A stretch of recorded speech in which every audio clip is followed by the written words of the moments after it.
Last time, I had a surprising amount of things to say about the two underground platforms at the Rio Grande Depot. The main takeaway is that we will have more capacity than we will most likely ever need with just one platform for commuter trains and one platform for intercity trains, thanks to the fact that Salt Lake City is a through station on the larger Wasatch Corridor. But this only works if the rest of the network can also handle the through traffic, and if we can move fueling and servicing away from Salt Lake City to somewhere else. The main issue with fueling is that it will require us to have a station that doesn't come with all the confined space requirements of a below-grade platform, and where we have the space for at least 2 through-running platforms for intercity trains.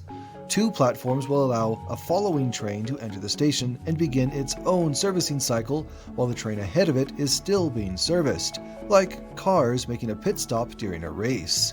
Refueling and servicing a train currently takes about half an hour, based on Amtrak's scheduled stop time here in Salt Lake City, meaning we would only need 1 additional platform in order to give our trains enough time to alternate their track assignments and keep our 20-minute headways. This problem is made even easier by the fact that, just days after I finished editing the original audio for this video, Amtrak made a surprise announcement. Rather than replace their bi-level, long-distance cars with a new generation of similar, high-level equipment, they will instead standardize to a national fleet of single-level equipment. This means that, instead of requiring extra long platforms for 2 heights, both high blocks for the single-level corridor trains and low-block platforms for the long-distance Superliner cars, all of Amtrak's future train service will be able to use a standard high-block platform. They will also all be able to fit through even the most restricted tunnels of the Northeast Corridor, which is good news for those advocating for national network flexibility. But in engineering, we know that there is nothing either good or bad, but thinking makes it so. Which is to say that there is only trade-offs, gaining one good thing at the expense of a bad thing. So, what is bad about losing the Superliners? The answer is capacity. Because the 2-level cars had more space for seats, the single-level trains will need to run with more cars in order to carry the same number of passengers. To take our own California Zephyr, for example, it routinely runs 7 to 8 Superliner cars, plus a baggage car, depending on the season.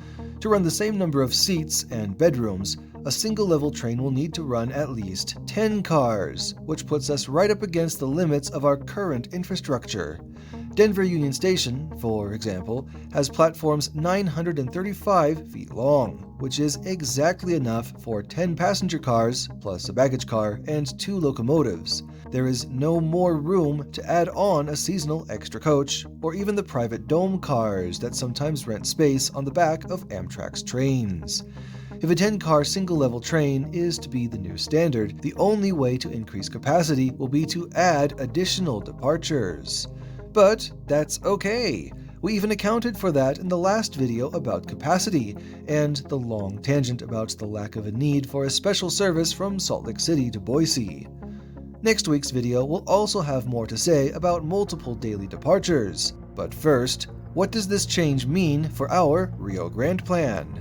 At the Rio Grande Depot, we will need to reverse the lengths we gave to our high and low-level platforms, with the high-level platform stretching out to 950 feet in length, while the low platform shrinks to 650 feet. This will allow for both types of trains to stop at the Rio Grande Depot during the transition period and beyond, while still providing full capacity to the 10-car single-level trains of the future. But now, back to the topic of this video: where to locate our servicing and refueling hub. Looking to our map, the Wasatch Corridor has only 2 other stops shared by all our proposed services, Provo and Ogden. And based on the map alone, it may seem like Provo is the obvious candidate, as 2 of our services, north to Idaho and Yellowstone, and then east to Wyoming and Colorado, terminate in Provo. However, once we arrive in Provo, the layout of the city, the tracks, and the rail yards does not present us with any easy options. As I alluded to in the Wasatch Corridor video, the site of Provo's former Union Station was a missed opportunity from the very beginning, as the main north-south street shifted from State Street, now named 500 West, to Academy Avenue, now known as University Avenue. The old station, after years of bitter controversy, was built between these two main roads and found itself bypassed by both of them. Forgotten by everyone besides rail fans, it was allowed to deteriorate until it was demolished in the 1980s. In the 2010s, UTA finally corrected this mistake by building their new Provo Intermodal Center directly below University Avenue, which, in retrospect, is exactly where the historic station should have gone all along. But because it didn't, we are going to have to sharpen our elbows and push a few things around in order to find enough space for our new 950-foot-long high-level platform in Provo. This is what I propose.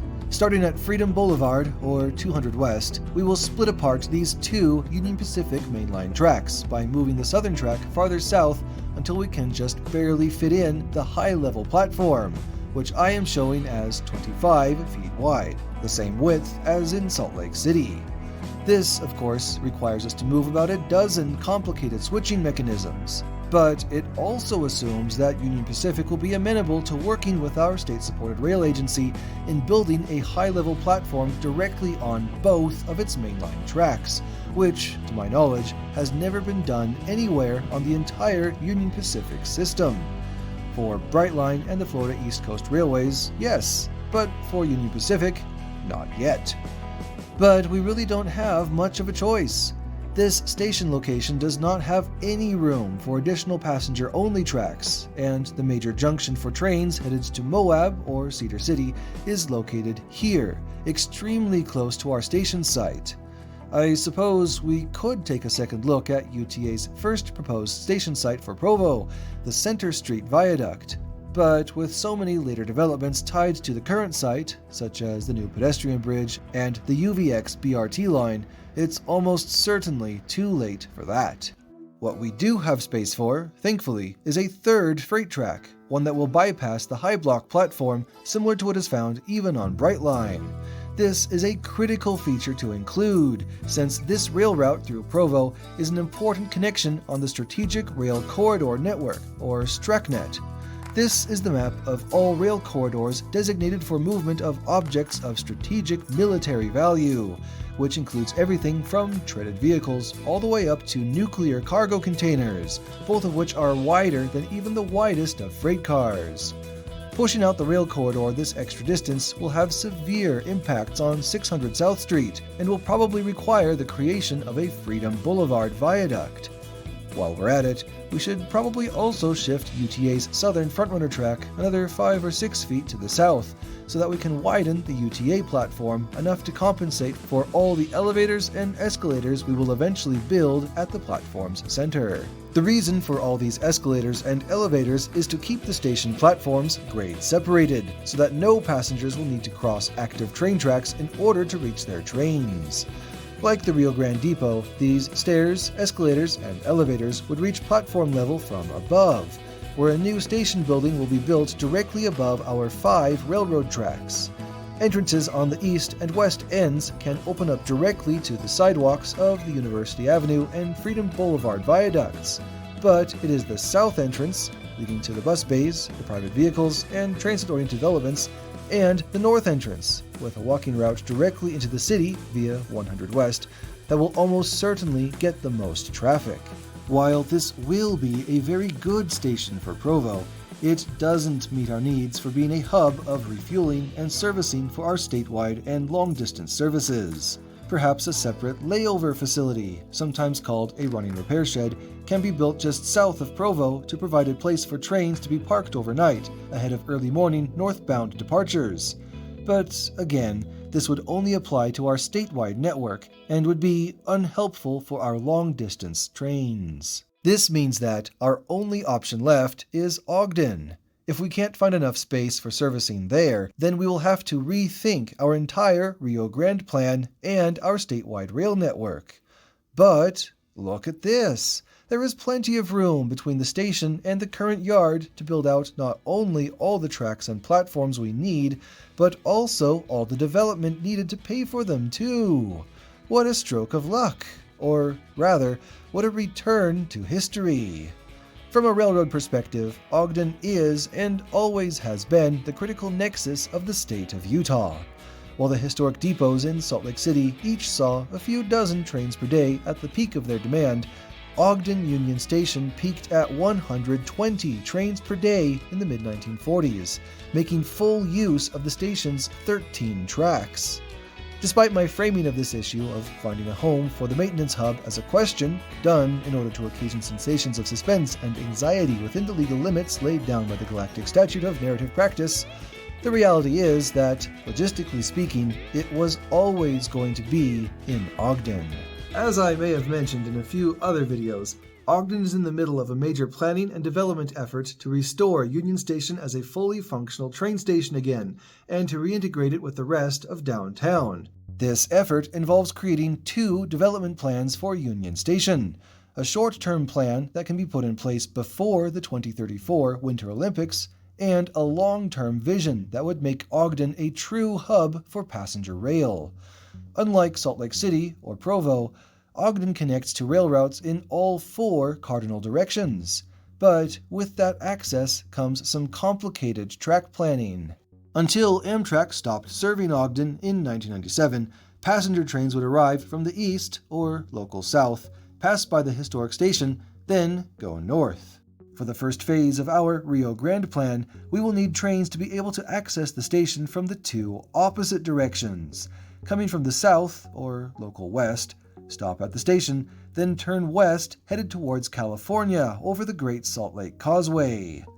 With the current track layout, this will be comically inconvenient, with northbound trains needing to pull into Ogden's North Yard, then back into the South Yard, where they will finally be able to pull forward again into Ogden Union Station.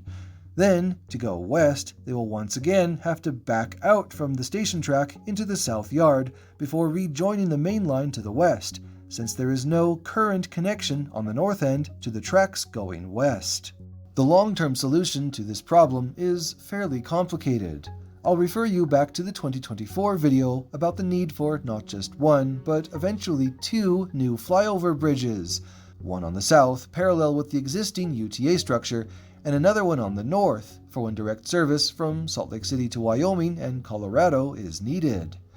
New platforms will need to be built, this time matching the skew of the current Union Pacific freight yards in order to allow UDOT to reduce the length of the 24th Street Viaduct and to open new land for redevelopment. Similar to the Rio Grande plan in Salt Lake City, this new land immediately around Union Station will be used to repay the costs of the new bridges and platforms as developers buy and build new connected neighborhoods to keep up with Ogden's rising population. The change I will make now, in 2026, is to build not just 1 platform for intercity trains, but 2, bringing our total number of platforms to 3. 2 for intercity trains and 1 for UTA's frontrunner. The 2 platforms for intercity trains will both be high level, with access roads between the tracks for service vehicles to gain access, or, in a pinch, lower level access to out-of-standard train cars. The reason 1 platform is shorter than the other is simple geometry, so that the 4 tracks can consolidate down to 2 or perhaps 3 using standard turnouts. The south end, with the need to include platform access for passengers via a tunnel or an elevated structure, will mean that the track consolidation will be more complicated and will likely need to include at least 2 double-slip switches, which, to my knowledge, would be the first use of these mechanisms in Utah, though they are fairly common in other rail hubs across the country. Provo's track layout, which I did not cover in detail, may also benefit from these kinds of switches, but since those would need to be placed directly on a heavy freight mainline, it may be preferable to go with standard turnouts and simply reduce the existing yard space accordingly. Remember, in engineering, there is nothing either good or bad, only trade-offs. Lastly, the platform and tracks farthest to the east would be for UTA's frontrunner, with space reserved for perhaps an additional platform and tracks for a future light rail service from Roy, past the Ogden Airport, Ogden Union Station, and then out to new housing projects west of the city. Now, I'm sure there are many of you who are growing increasingly nervous the longer this video goes on. After all, if we have to do all of this work in 2 other cities just to get the maximum throughput out of our Rio Grande Central Station, does that mean that we're going to have to pay for essentially 3 Rio Grande plans in order to get our money's worth out of the first one? The answer, thankfully, is no. While these master plans for both Provo and Ogden are critical to establish now so that we can preserve the needed right-of-way and build towards a shared vision of the future, none of these infrastructure projects are actually very urgent. The most urgent piece needed for the Rio Grande plan is the addition of Ogden on the current Amtrak route, with refueling and servicing moved there before trains can begin stopping at the Rio Grande Central Station. But this change doesn't require any parts of the master plan to be rushed towards completion. Instead, as I mentioned earlier, Ogden is working on a short-term plan to bring trains back to Union Station ahead of the Winter Olympics. Right now, that plan officially means UTA's frontrunner, but Amtrak is often included in those conversations too. Providing access directly to Union Station for only a few passenger trains per day isn't nearly so complicated as flyover bridges, and would instead require just 8 standard switches in about 1,400 feet of revitalized track. The first 6 switches would go on the south end, where trains following this inner track of the Y junction would have just enough distance to cut across both mainline and 1 industrial track before connecting into the historic station tracks. After stopping at the station and being refueled and serviced there, the trains would traverse the currently abandoned track between the UTA platform and the UTA parking lot. That is, after all, the reason this track was preserved there in the first place. Once past the 1,400 feet of rehabilitated track, the station tracks consolidate with the UTA track north to Pleasant View. This may cause some operating restrictions for either carrier, should UTA get its line to Brigham City going in the near term, but again, we are talking about only a few passenger trains per day, and usually outside of peak hours. After sharing tracks with UTA for only 1,000 feet, the last 2 switches would be placed just south of the Weber River, allowing passenger trains to rejoin the Union Pacific main lines just before the junction between Idaho and Nevada. Assuming a cost of $250,000 for each switch, plus some complicated signal and track upgrades, it is very possible that this project could be completed between $5 and $10 million, or about the same amount that UDOT is accustomed to spending in order to upgrade a basic 4-way signalized intersection to having dual left turn lanes. Allowing regular passenger trains to stop directly in front of Ogden Union Station once again would be an amazing way to encourage the new development intended to pay for the costs of the long-term plans, and would help build public support for even more passenger trains throughout Utah. The switches needed to make this work would also provide permanent value even after the new platforms and flyover bridges are built, as trains arriving from Wyoming will still need a way to switch from mainline tracks to the new platforms, and visiting trains will always need access to the historic Tracks 1 and 2. In Provo, the existing platform is already perfectly fine for serving multiple trains per day, and because it is a low-block platform, just like Ogden's historic platforms, it will be able to handle the transition period between high-level and single-level long-distance equipment without major issues. The need will eventually arise for an actual station building to welcome passengers indoors, beyond what the current bus stop-style shelter is able to do. And I think it would be absolutely hilarious if the temporary trailer building at Salt Lake Central Station were moved south to Provo once the Rio Grande plan is complete. That would certainly be an affordable way to start expanding service and improving the customer experience without the need for costly permanent structures just yet. To summarize, it is good to have master plans to help us avoid building and rebuilding redundant infrastructure.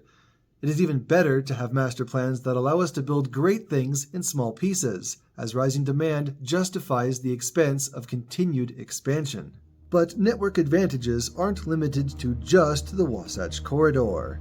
If we do want multiple long-distance trains per day running through Provo, Salt Lake City, and Ogden, some adjustments will need to be made at the city where those trains are expected to originate. So join me next time when we talk about the National Long-Distance Passenger Rail Network and the future hub at Denver Union Station. I'm Christian Lenhart. Thank you for watching.